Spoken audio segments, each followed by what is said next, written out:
میرے صحافتی برادری کے چمکتے دمکتے درخشاں ستاروں، میرے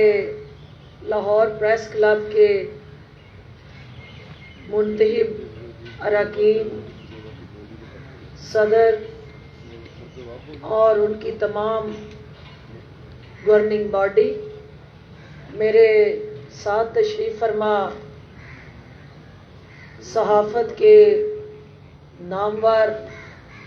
اور مسلسل صحافتی برادری کے لیے آواز اٹھانے والے قابل احترام ساتھیوں، معزز خواتین و حضرات، السلام علیکم۔ میں سب سے پہلے حسن نثار صاحب، سہیل وڈائی صاحب اور جتنے بھی سینئر جرنلسٹ یہاں موجود ہیں ان کی شکر گزار ہوں کہ انہوں نے ہمیشہ صحافتی برادری کے حقوق کے لیے جہاں صحافتی تنظیموں نے انہیں آواز دی وہ وہاں پہنچے اور اپنی صحافتی ذمہ داریوں کو آسن طریقے سے ادا کرتے ہوئے حکومتی رہنمائی بھی کی اور جہاں ضروری سمجھا وہاں تنقید بھی کی، اور تنقید برائے تعمیر کا جو یہ سلسلہ ہے آج کا کٹ اسی کی عکاسی کرتا ہے، اسی کا آئینہ دار ہے۔ میں جو لاہور پریس کلب کی نو منتخب باڈی ہے اس کو دل کی اتھاہ گہرائیوں سے مبارکباد پیش کرتے ہوئے سال 9 کا 2021 کا یہ صحافتی برادری کے ساتھ ہمارا یہ پہلا پروگرام ہے، تو میں آپ سب کو دل کی اتھاہ گہرائیوں سے نئے سال کی مبارکباد بھی پیش کرتی ہوں، اور کرونا کے وبا کے شکار جو صحافی برادری کے مہمان اراکین اپنے خاندان سے بچھڑ گئے، دنیا سے چلے گئے، ان کے اہل خانہ سے بھی اظہار تعزیت کرتی ہوں، اور وزیر اعلیٰ پنجاب محترم جناب عثمان بزدار صاحب کی طرف سے جو اس وقت صحافی دوست پالیسی صوبہ پنجاب میں اختیار کی گئی ہے، وہ اس وقت خود چونکہ کرونا کے مریض ہونے کی وجہ سے آپ کے اس پروگرام میں خود تو شامل نہیں ہو سکے، لیکن ان کی بیسٹ وشز، نیک خواہشات اور دعائیں جو ہیں نو منتخب اراکین کے ساتھ ہیں، اور ان کا یہ آج پیغام لے کے میں یہاں آئی ہوں کہ پنجاب جو پاکستان کی اکائیوں میں سب سے بڑا صوبہ ہے، اور اس صوبے کی جو پاپولیشن کا حجم بڑا ہے تو اس صوبے کے ساتھ جڑی عوام کی توقعات بھی اتنی بڑی ہیں۔ صوبے کے رہنے والے جو ہمارے شہری ہیں وہ وزیر اعظم عمران خان کی قیادت میں اس صوبے کے اندر پاکستان تحریک انصاف کا جو مینڈیٹ تھا، کمٹمنٹ تھی، ایک مینیفیسٹو کے ساتھ جڑا روڈ میپ تھا، اس پہ عمل درآمد ہوتا دیکھنا چاہتے ہیں۔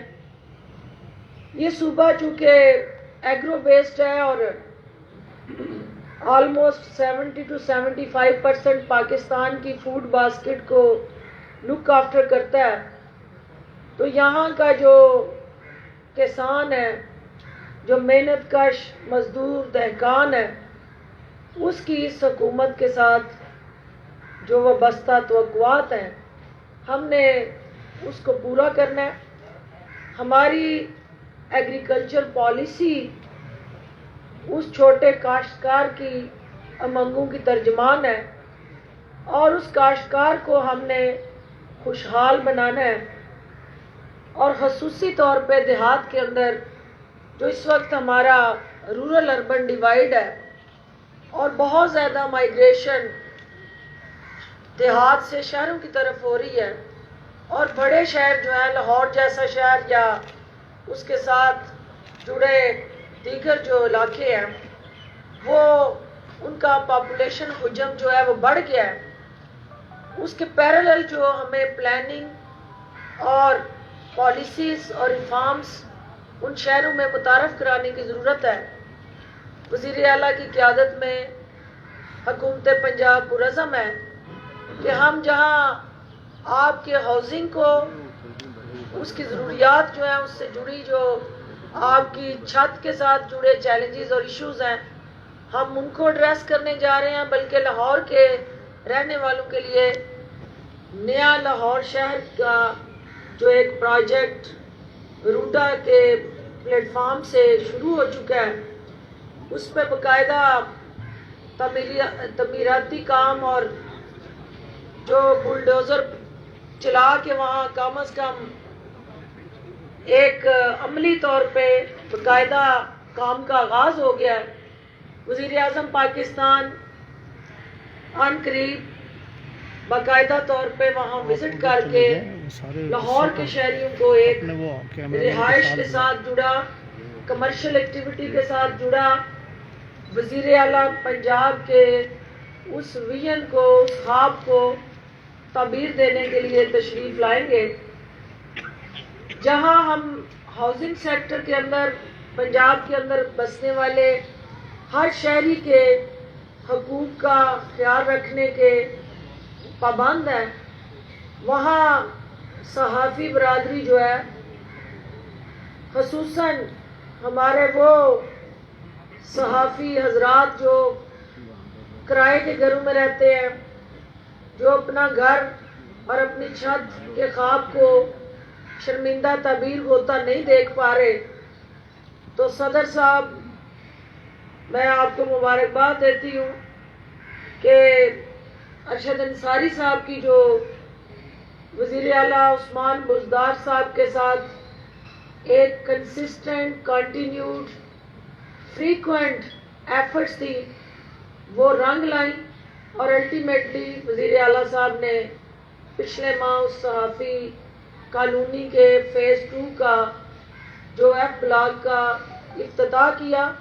14 سال بعد وہاں پہ کام شروع ہوا اور بی بلاک جو آپ کا اس وقت قبضہ گروپوں کے قبضے میں ہے،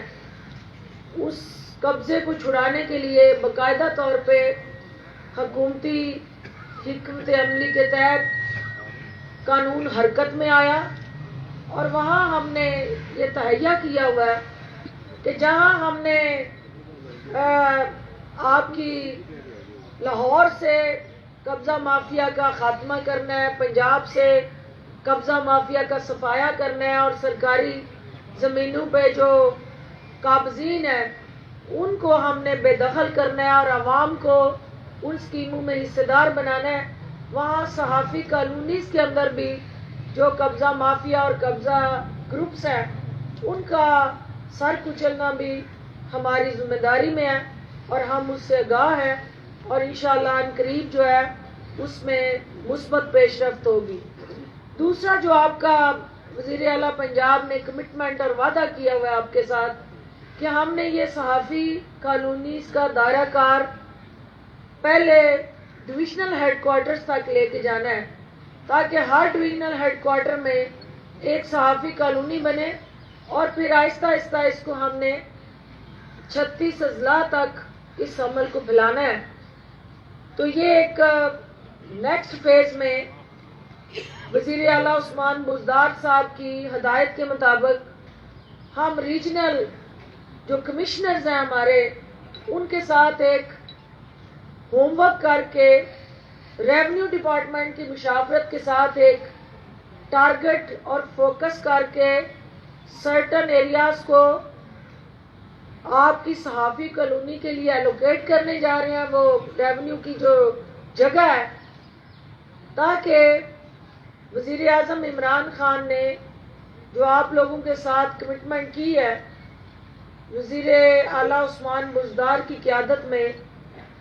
ہم اس کمٹمنٹ کو آنر بھی کریں اور اس کو پورا کریں. اس کے علاوہ چونکہ آپ کے چیلنجز جو ہمیں احساس ہے کہ جہاں کرونا کی وجہ سے معیشت سکڑی ہے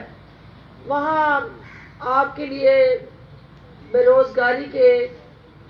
چیلنجز بڑے ہیں. پرائیویٹ چینلز میں لے آف ہوئے ہیں لوگ، لیکن آپ کی صحافتی تنظیموں کو خراج تحسین پیش کرتی ہوں کہ انہوں نے آپ کو تنہا نہیں چھوڑا. جو آپ کے بے روزگار افراد تھے ان کے لیے انہوں نے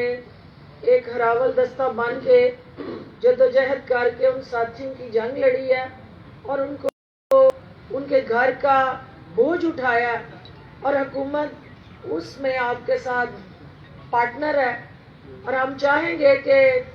ایک ہمارا جو اس وقت بینک بن رہا ہے جو امپلائمنٹ بینک ہے، اس امپلائمنٹ بینک میں انڈر ون روف اور امبریلا جتنے بھی ہمارے صحافی بھائی یا بہنیں پنجاب بھر میں جہاں جہاں لے آف ہوں، بے روزگار ہوں، انہیں ہم اس ڈیٹا بینک کے ذریعے امپلائمنٹ بینک کے ذریعے رجسٹر کریں اور جہاں کوئی اپرچونٹی کریٹ ہو وہاں ان کو ایڈجسٹ کیا جائے، تاکہ یہ جو آپ کا گلہ ہے کہ مالکان امیڈیٹلی بغیر کوئی عذر بتائے، بغیر کوئی آپ کو انگیج کیے وہ جاب سے نکال دیتے ہیں اور آپ کے ہاتھ میں بے دخلی کا اس چینل سے پروانہ تھما دیا جاتا ہے. تو حکومت نے یہ فیصلہ کیا ہے کہ ہم وہ آپ کی اور چینل کی جو پرائیویٹ امپلائمنٹ اسٹریٹجی ہے اس کے اندر ہم تیسرے فریق کے طور پہ کوئی ضمانتی میکانزم پلان کرے کہ تاکہ اس کے لیے بھی کچھ ایس او پیز بنے کہ ہائر کرنے کا اور فائر کرنے کا امپلائی کو ایک اسٹرکچرڈ پلان بن جائے، اور جہاں جو آجر اور اجیر کے درمیان ہم پل بنے وہاں ساتھ ساتھ حکومت جو ہے صحافتی برادری کے لیے اس مشکل کے دنوں میں جب اس کو جاب نہیں ملتی تو کوئی نہ کوئی سیکنڈ آپشن کے طور پہ آلٹرنیٹو پلان بھی ہم دیں. تو انشاءاللہ آپ کی جو صحافتی تنظیمیں ہیں ان کے ساتھ بیٹھ کے ہم ایک کنسلٹیشن پروسیس شروع کرنے جا رہے ہیں تاکہ آپ کے یہ جو ان امپلائمنٹ کے چیلنجز ہیں اس کو ہم ایک بہتر حکمت عملی سے اوور کم کر سکیں. تیسری چیز جو آپ کی وہ جڑی ہے آپ کے ہیلتھ کور کے ساتھ. چونکہ وزیر اعظم پاکستان نے پنجاب کے پی کے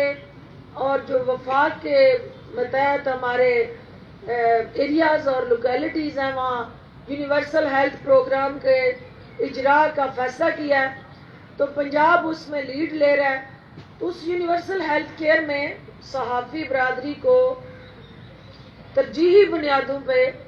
ہم ہیلتھ کارڈ دینے جا رہے ہیں، اور اس کے لیے ہم نے لسٹیں مانگی ہیں آپ سے کہ ہمیں ایک تو universal health card across the board Punjab کے اندر بسنے والے ہر شہری کے پاس شناختی کارڈ کی طرح اس کی جیب میں ہیلتھ انشورنس کارڈ ہوگا کہ وہ کسی بھی ہاسپٹل، کسی بھی سرکاری اور غیر سرکاری اس کے ساتھ رجسٹرڈ آپشن میں جا کے علاج معالجے کی سہولت لے سکیں. لیکن چونکہ وہ ایک میگا پلان ہے ہم نے اس کو پرائرٹائز کرنا ہے، اور وہ پرائرٹائز آپ کی تنظیموں کے بغیر ہو نہیں سکتا. تو لہٰذا آپ کی طرف سے وہ لسٹیں آئیں اور ہم اس کو جلد از جلد اپنے متعلقہ محکموں کو دے کے تو آپ کی یہ ساتھ کیا یہ وعدہ جو ہے اس کو بھی ہم حقیقت میں بدلیں. لاسٹلی چونکہ آپ دیکھ رہے ہیں کہ کرونا کی وجہ سے ہمارا جو چیلنج ہے معاشی طور پہ وہ بڑا ہے، اور فیڈرل گورنمنٹ کے شارٹ فالز کی وجہ سے ہمیں جو پبلک سروس انیشیٹو تھے، پبلک ریلیف پروگرام تھے، مفاد عامہ کے جو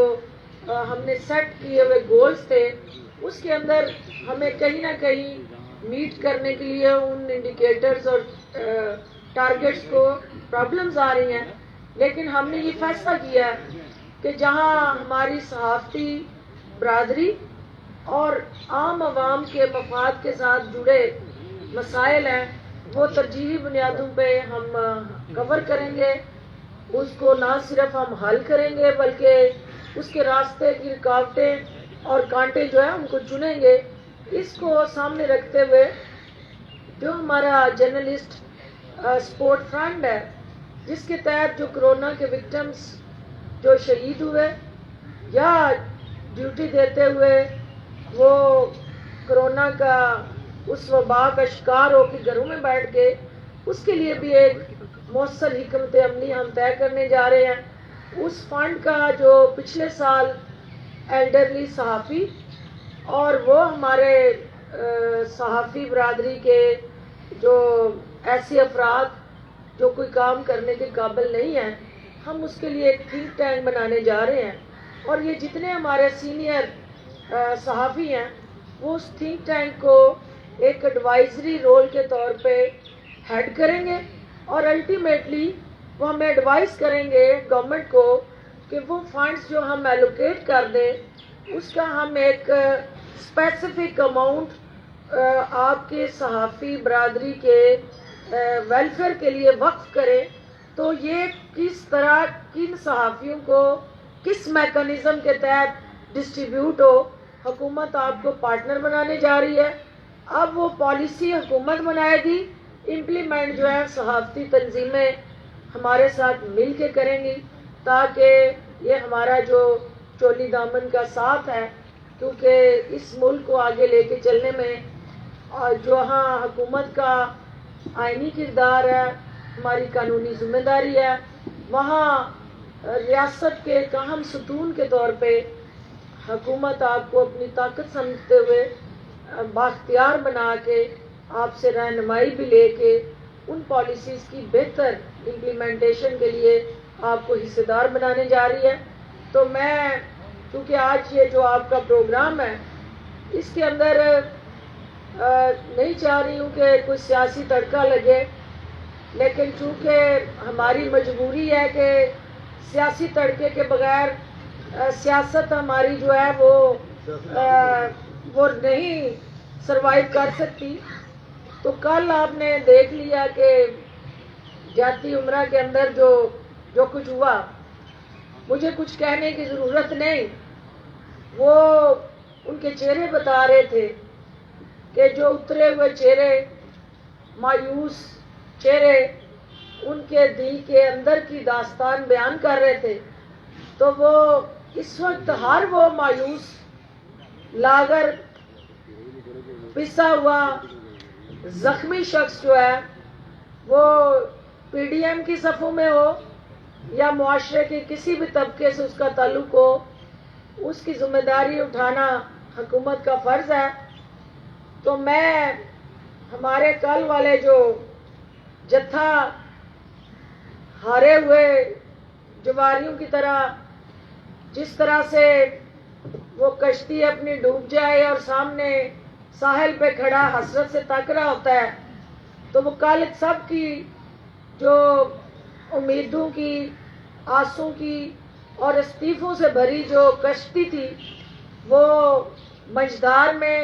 8 گھنٹے پھنسی رہ جاتی عمرہ میں اور آخر جو ہے وہ بیچ سمندر میں غرق ہو گئی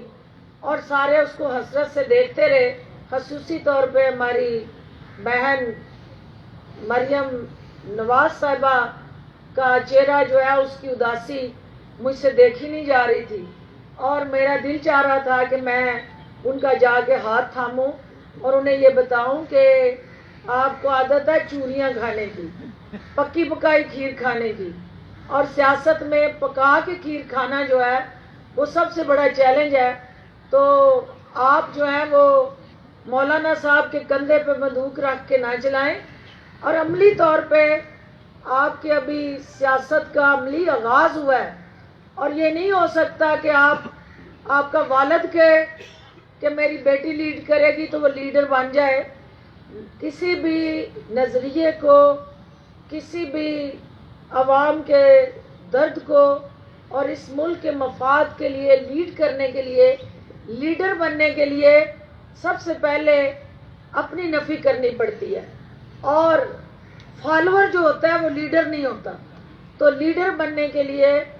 آپ کو اپنے ہی نفی کرنی ہے، اور اگر آپ چاہتی ہیں کہ آپ واقعی لیڈر بنیں تو سب سے پہلے جاتی عمرہ کے محل سے نکل کے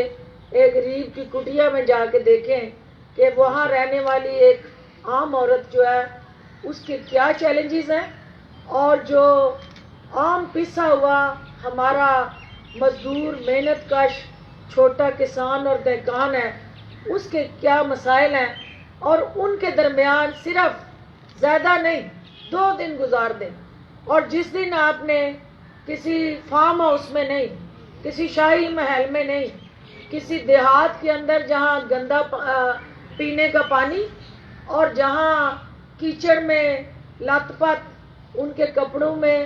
بدبو آ رہی ہو، اور فاتحہ خوانی ان کی صفوں پہ بیٹھ کے جس دن آپ کر آئیں تو پھر یقین آ جائے گا ہمیں کہ آپ کے اندر وہ صلاحیت بھی ہے اور کمٹمنٹ بھی ہے. اب اس سونے کے چمچے کے ساتھ لیڈر بننے کا جو خواب ہے وہ مولانا فضل الرحمان اور پیپلز پارٹی نے اپنے پاؤں کے نیچے روند کے اس کو جاتی عمرہ کے اندر ہی سیاسی قبر میں دفن کر دیا. تو لہٰذا توبہ طائب کر کے آپ آگے بڑھیں اور جمہوریت پہ اور جمہوری اداروں پہ حملے کرنے سے گریز کریں. پاکستان نے بڑے زخم کھائے ہیں. پاکستان نے مخالفین اور ملک کے اندر بیٹھے بیرونی اور اندرونی مخالفین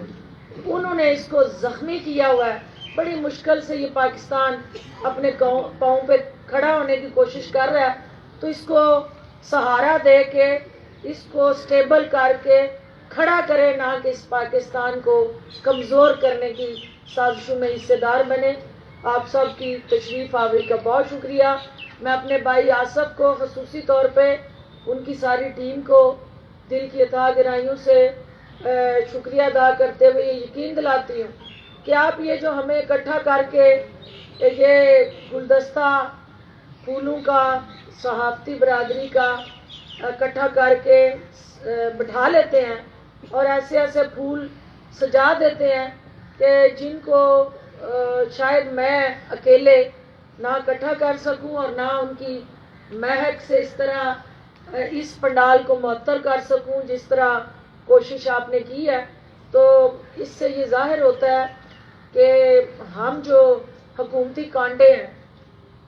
وہ ان پھولوں کے ساتھ جاری و ساری جو ہمارا رشتہ ہے، کیونکہ پھول کی خوبصورتی کانٹے کے بغیر چلتی نہیں ہے. تو ہمیں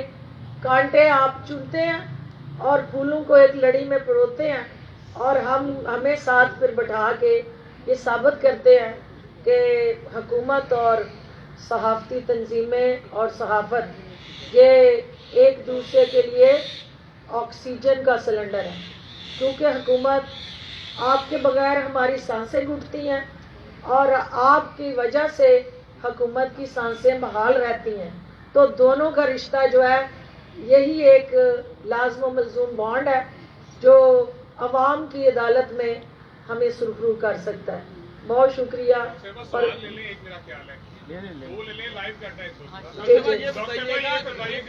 ڈاکٹر بھائی یہ فرمائیے گا کہ آج پی ڈی ایم کی جانب سے کہا جا رہا ہے سابق سی سی پی او عمر شیخ کو ان سے اظہار ہمدردی کیا گیا اور یہ کہا گیا کہ خان صاحب جس کی زیادہ تعریف کرتے ہیں یا قریب ہوتے ہیں اس کے ساتھ اچھا نہیں ہوتا، اور ان کو مشورہ دیا گیا کہ پولیس افسران اپنی ذمہ داریاں ادا کریں، کسی کی نوکری نہ کریں. اس پہ میں کیا تبصرہ کروں، یہ تو ان کے کمنٹس ہیں. میں صرف یہ کہتی ہوں کہ ہمارا اس وقت جو انتظامی اور ایگزیکٹوز کا رول ہے وہ قانون کے تحت ہے، اور وزیر اعلیٰ عثمان بزدار کی صوابدید ہے اور ان کا قانونی استحقاق ہے. انہیں یاد ہونا چاہیے کہ جب شاہی خاندان ضلع سبحانی کی قیادت میں وہاں جاتی عمرہ یا ماڈل ٹاؤن میں شاہی پروانے جاری کیا کرتا تھا، اور وہ شاہی فرمان سے بیوروکریسی ایک انگلی کے اشارے سے، قانون کی قلم سے نہیں، انگلی کے اشارے سے گھر جایا کرتی تھی. تو عثمان بزدار نے کسی کو انگلی کے اشارے سے نہیں کہا تم نے کل آفس نہیں آنا، تم یہاں سے نکل جاؤ، تم جاب سے فارغ ہو. عثمان بزدار جو ہے وہ قانون کی قلم سے اپنا استحقاق استعمال کر رہا ہے، اور انہیں اپنے دن جو ہے وہ شاید بھول گئے ہیں، لیکن تاریخ کے عراق میں فرعونیت کے جو باب انہوں نے لکھے ہوئے ہیں وہ زندہ ہیں درخشاں باب کی طرح. تو میں چاہوں گی کہ اس کو بھی وہ ساتھ ساتھ پڑھتے رہیں، ان اوراق کو پلٹتے رہیں، تاکہ ان کو اپنا حقیقی چہرہ نظر آتا رہے کہ ان کے دور میں کیا ہوتا تھا، اور اب وہ ہمدردیاں اور جھوٹے مگرمچھ کے آنسو نہ بہائیں، اس سے ان کو کچھ حاصل نہیں ہوگا. لاسٹ ویک کیونکہ آپ کا قذافی کی سن لیں، قذافی بیچارے کی سن لیں. شرط رکھی ہے کہ نواز شریف صاحب اگر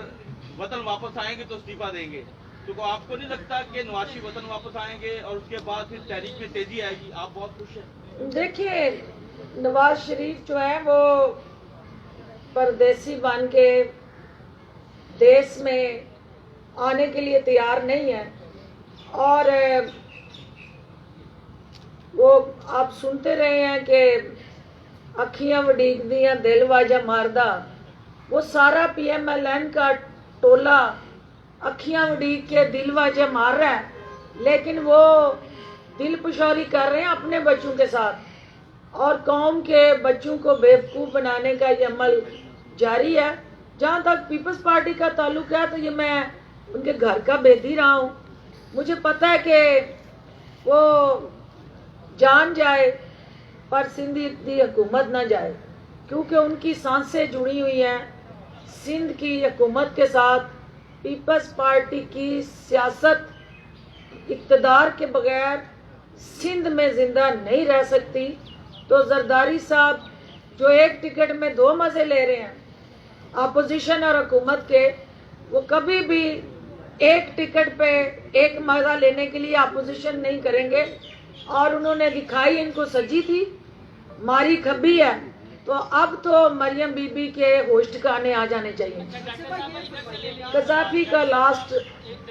مولانا فضل الرحمان نے کہا کہ آپ نے راج کماری کو تو بہت لتارا ہے. مولانا فضل الرحمان نے کہا ہاں میں نے ڈنڈے کی چوٹ پہ فوج اور اسٹیبلشمنٹ کے خلاف بات کی ہے، ہمت ہے تو مجھے گرفتار کر کے دکھائے حکومت. 72 گھنٹوں بعد یہ حکومت نہیں رہے گی اگر مجھے گرفتار کیا. اس پر آپ مولانا کے حوالے سے کیوں ڈرتے ہیں؟ کوئی سولڈ موقف کیوں نہیں دیتے آپ؟ میں نے رات کو مولانا صاحب کی کافی خدمت کی ہے. جو پریس کانفرنس تھی اس میں ان کی خاطر تواضع بڑی اچھی طریقے سے کی ہے. تو اگر آپ سمجھتے ہیں کہ اگلی ڈوز کی ضرورت پڑ گئی ہے تو ڈاکٹر کا کام ہی مریض کو بر وقت دوائی دے کے اس کا علاج کرنا ہے. تو اگر انہیں کل والی جو ہے وہ پین کلر سے آرام نہیں آیا تو اب جو اینٹی بایوٹک دینا ضروری ہے. تو مولانا صاحب کا جو مرض ہے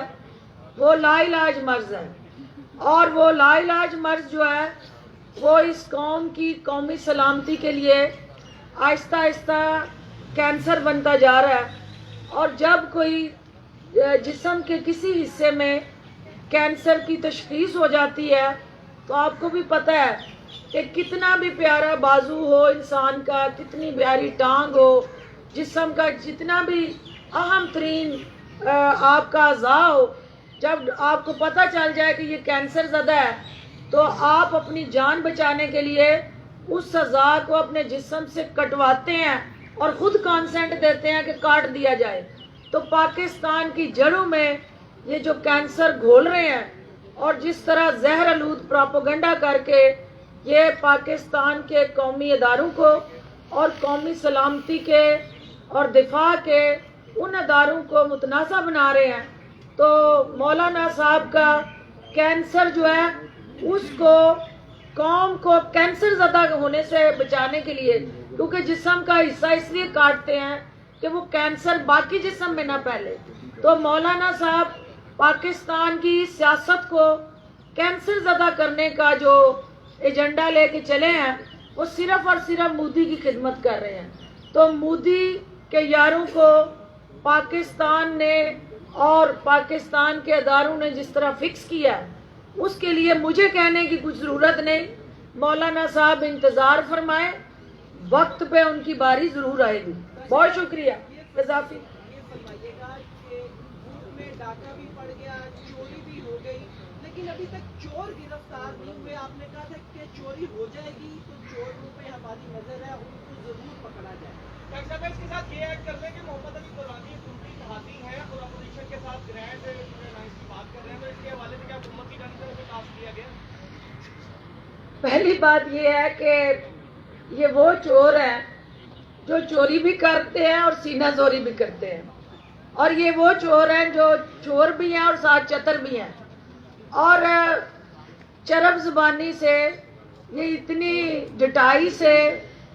جس طرح کا بیانیہ قوم کے سامنے رکھتے ہیں، قوم جو ہے وہ خود ان کو فلٹر کر کر کے فارغ کر رہی ہے. حکومت کے حصے کا کام،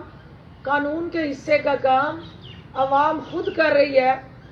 تو ان چوروں نے اپنے منطقی انجام تک پہنچنا ہے، اور انشاءاللہ قانون جو ہے no one is above the law، اس کی عملداری کو یقینی بنانا ہے. جو دوسری بات آپ نے کہی ہے محمد علی درانی صاحب کی، تو دیکھیں رات کے اندھیرے میں چھپ چھپ کے میٹنگز کرنے کا رواج ایک جماعت کا رہا ہے، اور وہ کبھی چیف آف آرمی اسٹاف سے جا کے ملتے ہیں، کبھی وہ کسی نہ کسی چور دروازے سے اپنا کوئی نہ کوئی حامی گیر تلاش کر کے جیلوں میں بھی ملتے ہیں. تو حکومت جو ہے اس نے ڈائیلاگ سے تو کبھی انکار نہیں کیا، لیکن دیکھنا یہ ہے کہ وہ ڈائیلاگ جو ہے وہ ذات کے لیے ہے یا کاز کے لیے ہے. اگر کاز کے لیے ہے، نیشنل کاز کے لیے ہے، پبلک کاز کے لیے ہے، اور آپ کے عوام کے حقوق کے تحفظ کے لیے ہے، تو حکومت ہر کسی سے ڈائیلاگ کرنے کے لیے تیار ہے. لیکن اس کا مقصد اگر ذات کا درد ہے، کاروبار کے ساتھ جڑا مفاد ہے، کیسی سے نجات کا کوئی چور دروازہ ڈھونڈنا ہے، تو اس کے لیے پھر وہ عدالتیں اور پاکستان کے قانون ہیں. اس کے لیے اپوزیشن جو ہے عدالتوں کے اور قانون کے ساتھ ڈائیلاگ کرے، قانون کے کٹہرے میں کھڑے ہو کے قانون سے ڈائیلاگ کرے. حکومت سے ڈائیلاگ کا کوئی فائدہ نہیں ہوگا. بہت شکریہ.